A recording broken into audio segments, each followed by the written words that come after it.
Hello, and thank you for your interest in joining our efforts to understand and define safe management of wounds in the setting of damage control laparotomy.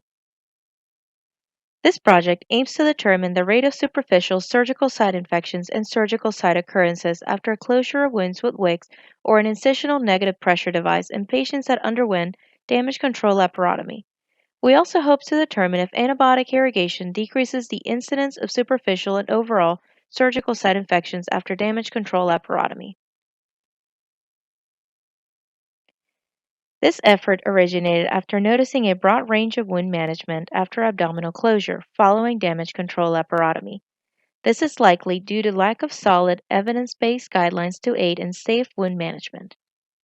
Our own institutional retrospective review for damage control laparotomy on 107 patients with class 3 or 4 wounds closed with wicks in place found 4 patients to have a surgical site infection and 14 a surgical site occurrence.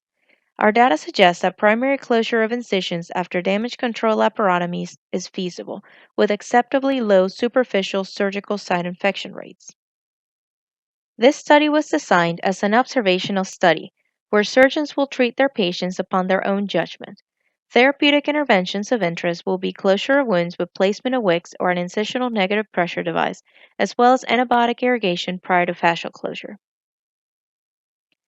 Data will be recorded using a simple tool, and a password-protected database will be used to record de-identified data for statistical analysis.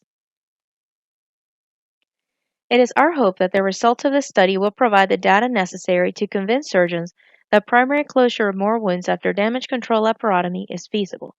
We hope that this will lead to decreased healing time of these wounds, decreased overall cost of negative wound pressure therapy, and possible need for home health. Other complications such as hernia rates and enterocutaneous fistula rates might be also reduced in theory. Finally, patient satisfaction should be improved as well. We hope you will consider joining our efforts. For more information regarding this project, use the following email.